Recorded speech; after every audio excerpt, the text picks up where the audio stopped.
Hello everyone, welcome back to another video. So sponsored family stream सब class 600 इस visa category की हम बात करेंगे। है ये विजिटर वीज़ा कैटेगरी, लेकिन क्योंकि कहा जाता है कि इसमें जो सक्सेस रेट है वो ऑलमोस्ट 100% के आसपास ही रहता है। थोड़ा सा रियलिटी के ऊपर भी आ जाएंगे कि क्या ये शॉर्ट वीज़ा होता है जी स्पॉन्सर्ड फैमिली स्ट्रीम के अंदर अप्लाई कर लो, कौन कौन अप्लाई कर सकता है, कौन कौन एलिजिबल है इस कैटेगरी के अंदर, आपका स्पॉन्सर से रिलेशन क्या होना चाहिए, वो हर एक चीज़, स्पॉन्सर का वहाँ स्टेटस क्या होना चाहिए। तो जितना भी ये 5-7 मिनट की वीडियो में कवर होगा, कोशिश करेंगे कि वो सारी डिटेल आपसे शेयर करें, आपसे डिस्कस करें, ताकि आप जो भी इस कैटेगरी में क्वालिफाई करते हैं वो इसके ऊपर भी देख सकते हैं कि क्या उनके लिए ये सही रहेगा या उनको नॉर्मल इन्विटेशन के साथ अप्लाई करना चाहिए। So make sure to subscribe this channel. अगर आप चैनल के ऊपर नए हैं तो चैनल को जरूर सब्सक्राइब कर लें। तो विजिटर वीज़ा सब क्लास 600 के अंदर एक होता है कि आप नॉर्मल विजिटर वीज़ा लगाते हो, आप होटल बुकिंग के ऊपर लगा सकते हो, जहाँ आपका किसी ने इनवाइट करे या किसी ने, आपका कोई भी रिलेटिव हो सकता है, वो कोई भी रिलेशन आपसे हो सकता है, आपका दोस्त भी हो सकता है, दोस्त का दोस्त भी हो सकता है। तो वो होता है एक नॉर्मल इन्विटेशन के साथ फाइल लगाना। फिर आता है स्पॉन्सर्ड फैमिली क्लास। अब इस कैटेगरी में जो होता है ज़्यादा डिफरेंस नहीं है, वीज़ा सेम ही तरह का होता है, थोड़ा वीज़ा की ड्यूरेशन इसमें कम आती है, वो सिंगल एंट्री ज़्यादातर होता है, कंडीशंस एक्स्ट्रा लग जाती है, लेकिन जो एवरेज प्रोफाइल भी होते हैं ना, वहाँ पे भी इसका सक्सेस रेट ज़्यादा रहता है। फैमिली स्पॉन्सर्ड क्लास में सबसे पहले मैं बता दूँ, वैसी फीस में थोड़ा डिफरेंस है, $4-5 का, कुछ ज़्यादा मेजर डिफरेंस नहीं है, काफ़ी हद तक चीज़ें सेम है, लेकिन ये हर किसी के लिए नहीं है। जी हाँ, इसकी कुछ कंडीशंस होती है। कंडीशंस क्या होती है? एक तो जो आपको स्पॉन्सर कर रहा है, आपका ऑस्ट्रेलिया में जो है वो परमानेंट होना चाहिए या सिटीजन होना चाहिए। तो मतलब कोई स्टूडेंट नहीं कर सकता, ऐसी कोई सिचुएशन नहीं है। सिटीजन या परमानेंट रेजिडेंट ऑफ ऑस्ट्रेलिया और जो कम से कम 2 साल से वहाँ रह रहा है, वो एलिजिबल स्पॉन्सर कैटेगरी में आएगा कि वो आपको इस फैमिली स्पॉन्सर जो क्लास होती है, जहाँ आप स्पॉन्सर्ड फैमिली स्ट्रीम बोल सकते हो, इसमें आपको वो स्पॉन्सर कर सकता है।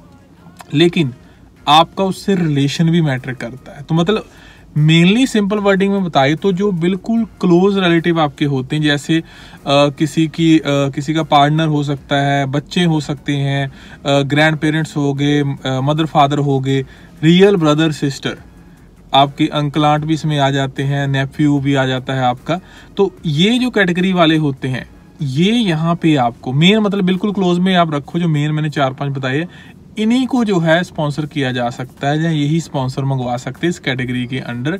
अदरवाइज अगर आप डायरेक्ट सोचते हो कि आपका कज़न ब्रदर है वो आपको स्पॉन्सर कर देगा, तो कुछ पॉसिबिलिटीज होती है, सीधा नहीं आप अकेले फाइल लगा रहे हो ना कि आपका कज़न ने स्पॉन्सर कर दिया, तो आपको रिफ्यूजल आएगी कि आप क्वालिफाई नहीं करते इस कैटेगरी के अंडर। इस कैटेगरी में कुछ रिलैक्सेशन और होती है, मतलब मान लो कि जो स्पॉन्सर्ड कैटेगरी के लिए एलिजिबल है, उसका क्लोज रिलेटिव जो है, अगर वो साथ में फाइल लगा रहा है, तो वो रिलैक्सेशन रह जाती है कि जैसे मान लो किसी का भांजा फाइल लगा सकता है, भतीजा फाइल लगा सकता है, ठीक है।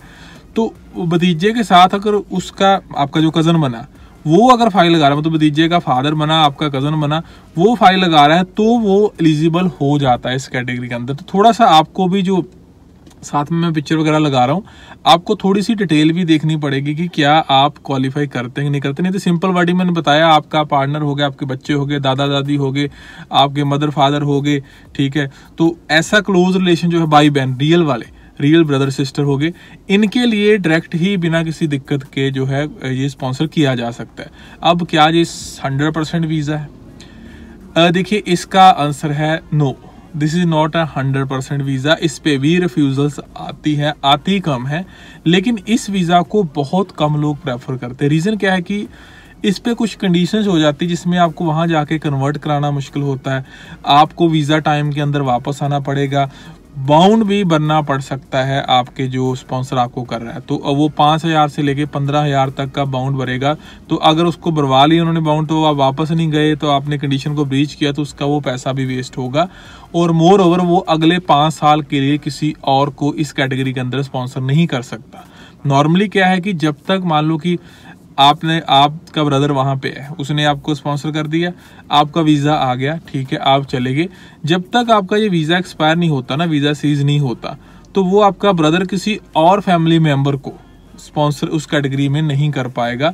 कुछ लिमिटेड कंडीशंस होती है, लेकिन सीधा सीधा मान के चलो कि एक बंदे का वीज़ा ख़त्म होगा तो वो अगले की बारी आएगी। तो ऐसे में क्या है कि ये लिमिटेशंस कुछ आ सकती है, इसीलिए बहुत से लोग हैं इसको अवॉइड करते हैं। हाँ, कौन चूज़ करे इसको? जिसने 1-2 ट्राई कर ली, वीज़ा उसका नहीं आया, तो उसके पास ऑप्शन नहीं है, वो इस कैटेगरी के अंदर अप्लाई कर सकता है एक टाइम ट्रैवल करने के लिए। आपको मान के चलो आपको वापस आना पड़ेगा क्योंकि आगे पॉसिबिलिटी कम है। तो यही लोग ट्राई करने की कोशिश करें जिनको पता है कि भाई बहुत ट्राई कर लिया, वीज़ा ऑस्ट्रेलिया नहीं दे रहा, तो इस कैटेगरी के अंदर अप्लाई कर सकते हैं। या जिनका प्रोफाइल आपको पता है कि रिस्की है, जैसे किसी का ब्रदर सिटीजन है, तो उसका जो ब्रदर यहाँ पे है वो 19-20 साल का है, स्टडी कर रहा है, कॉलेज में जा रहा है, तो उसका हो सकता है वीज़ा सीधा ना आए। जेन्युइन ट्रैवलर है, जाके वापस आना है, तो वो फैमिली स्ट्रीम के अंदर लगा लेगा, तो उसका वीज़ा आने के चांसेस 99% तो बन जाते हैं कि वीज़ा वहाँ पे निकल जाता है, लेकिन ये 100% नहीं है। तो इसमें रिलेशन आपका जो है वो होना बहुत ज़रूरी है। हाँ, डायरेक्ट कोई कज़न को सीधा आप इनवाइट नहीं कर सकते। मैंने बताया कि थोड़े से लूप होल है, या थोड़े से उन्होंने रिलैक्सेशन दी हुई है जिस कैटेगरी के अंदर, मतलब कोई और लगा रहा है तो उसका रिलेटिव अगर आप बनते हो तो आप भी एलिजिबल हो सकते हो इस कैटेगरी के लिए। कोई न्यूजीलैंड का सिटीजन ऑस्ट्रेलिया में है, वो इस कैटेगरी के अंदर नहीं। आपके इन लॉज फैमिली जो होती है, जो वहाँ पे इनवाइट कर रहा है, उसकी जो इन लॉज फैमिली है वो डायरेक्टली ऐसे बीच में नहीं आएगी।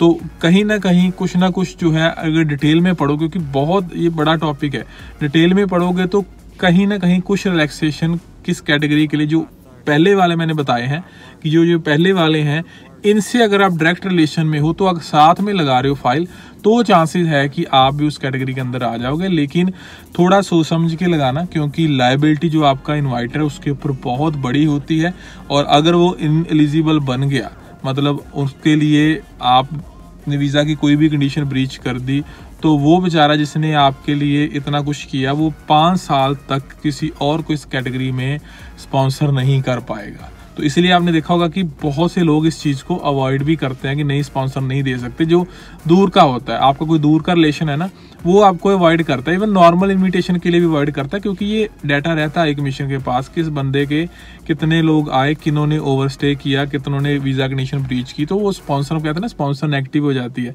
तो कहीं ना कहीं इम्पैक्ट जो होता है वो स्पॉन्सर्ड कैटेगरी वाले बंदे के ऊपर इस चीज़ का पड़ सकता है। बाकी जो हाई कमीशन की वेबसाइट है, वेबसाइट पे चले जाओ, वहाँ जाके आप डिटेल में देख सकते हो। इसका जो एक फॉर्म भरना पड़ता है, जो आपने अगर फाइल लगानी है, तो एक होता है नॉर्मल इनविटेशन, जो बाहर से आता है कि सिंपल लेटर के ऊपर नोटरी करवा के वो भेज देते हैं। इसमें 1149 एक एप्लीकेशन फॉर्म होता है, वो आपको भरना पड़ता है, ये आप देख सकते हो। और इसमें सीधा सीधा भी लिखा हुआ है कि कौन कौन जो एलिजिबल स्पॉन्सर हो सकता है, किस किस को इनवाइट किया जा सकता है। तो ये सारी डिटेल, मतलब कहीं भी नहीं, हम थोड़ा सा ना रिसर्च करने से भागते हैं, लेकिन ऐसा नहीं है कि कोई डिटेल ऑनलाइन नहीं पढ़ी।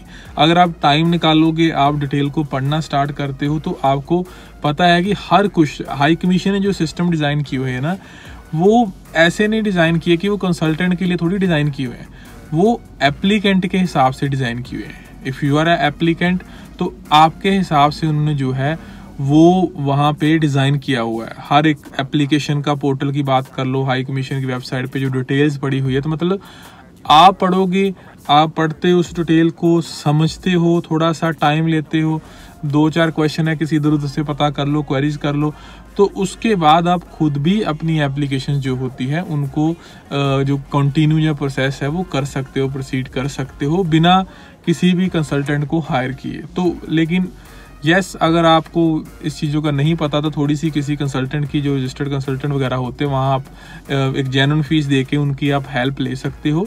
लेकिन थोड़ा ध्यान रखना कि जो डिटेल्स होती है, एक बार आपकी जो सिस्टम में चली जाती है, उसको बाद में वो परमानेंट रिकॉर्ड के लिए होती है। तो जो जॉब की डिटेल वगैरह आपकी है कि क्या काम कर रहे हो, उसके सपोर्टिव डॉक्यूमेंटेशन वगैरह जो होती है एग्जैक्ट फॉर्मेट के अंडर, फॉर्म वगैरह जो होते हैं, वो सारे आप ध्यान से लगाना।